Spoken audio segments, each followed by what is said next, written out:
Good news on that wages front. Eventually, that the growth will outpace inflation, although it is a couple of years down the track. Is this a sign that the policy parameters are working here? Oh, Kieran, I mean, real wages go backwards over the next year in the government's budget update that they released today. And in the life of the almost decade-old government now, they've made 55 different wages forecasts. And on 52 of those occasions, wages have fallen short of what they forecast.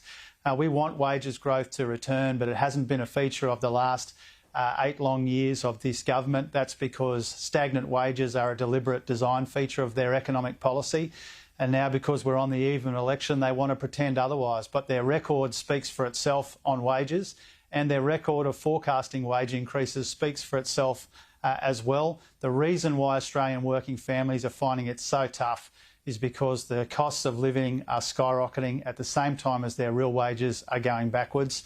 That won't change under this government. You have said repeatedly on this program and elsewhere that politicians, decision makers in the economy should be judged on what happens to unemployment. By that measure, the government gets a strong pass mark, doesn't it, off the back of those numbers today and where unemployment heads next year? Look, I've said repeatedly to you, Kieran, and to anyone who's asked me that the unemployment rate needs to be as low as possible, but that doesn't tell the full story of the labour market. The labour market's partly the unemployment rate, but it's partly about underemployment, insecure work, stagnant wages, now skills shortages. Many of these issues have been around for the past 8 years of this government. They're not specifically pandemic related. There is still weakness in the labour market. Even in today's figures, which economists are broadly welcoming, there's still 1.7 million Australians who either can't find a job or can't find enough hours to support their loved ones. So the government's in a big rush to congratulate themselves. I think the economy is recovering despite the government, not because of it.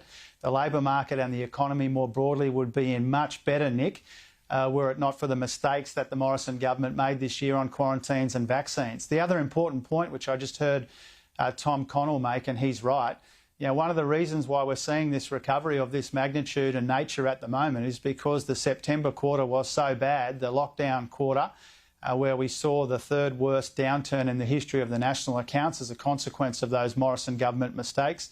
Inevitably, there's going to be a rebound from that. That's not surprising, it's welcome. But we want it to be the right kind of recovery where ordinary working people actually get a slice of the action in the recovery. And that's why today was a big missed opportunity, Kieran, when we wanted to hear about what's the government going to do about the skyrocketing costs of living, stagnant wages, skill shortages, insecure work, all the rorts in the budget. Instead, we got a two-part plan. Secret rorts before the election and secret cuts after the election. But you can't rort your way to recovery, and that's why today's budget update was so disappointing from the government. On that cost of living point you refer to, will Labor commit to keeping the low and middle income tax offset?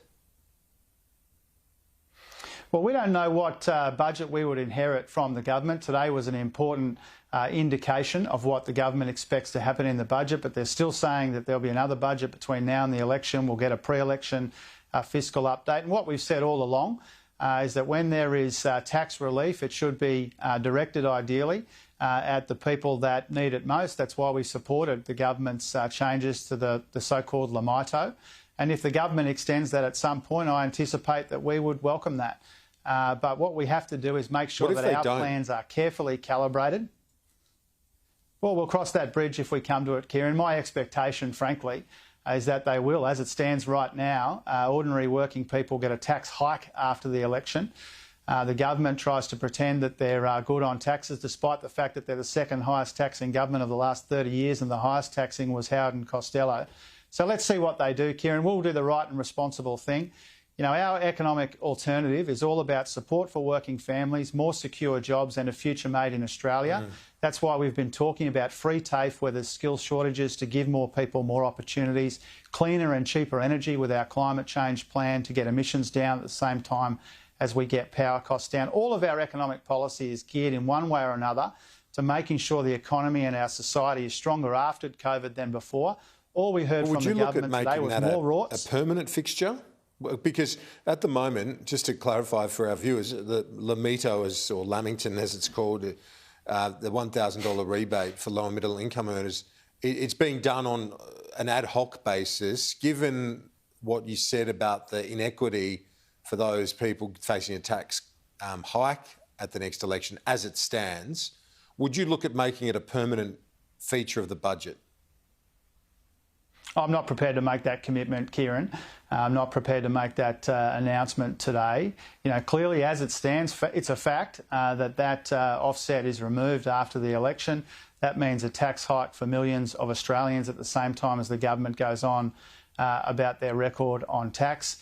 We don't know what budget we would inherit. We'll do the right and responsible thing by people. We can't undo or fix all of the damage done to Australian working families in one budget.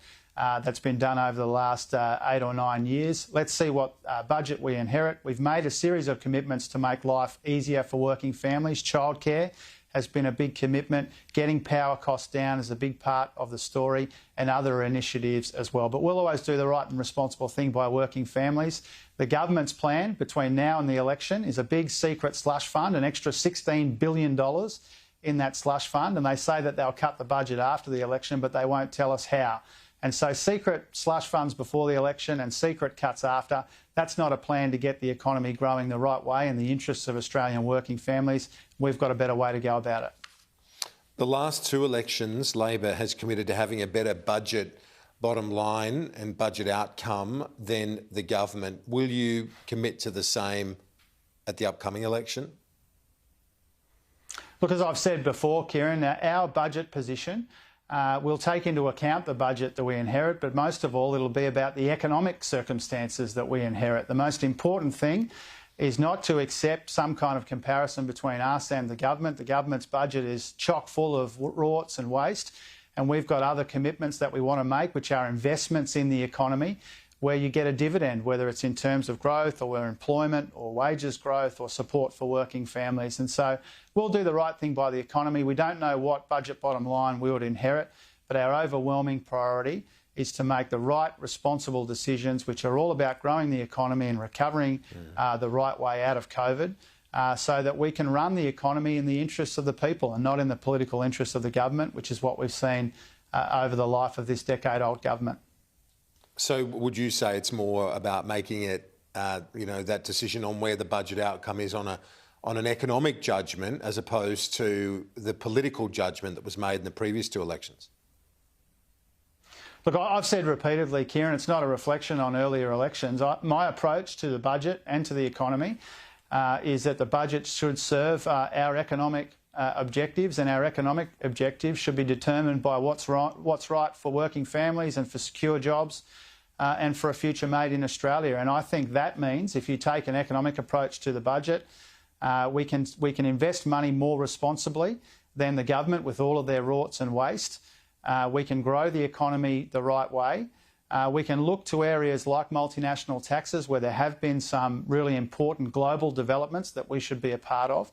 These are all the ways that you manage the budget more responsibly than the government has over their decade-long period, which has been defined by rorts and waste in the budget and stagnant wages and job insecurity in the economy. Shadow Treasurer Jim Chalmers, appreciate it, and all the best for Christmas, the new year. We'll see you in a month or so. And to you and your family, Kieran, all the best.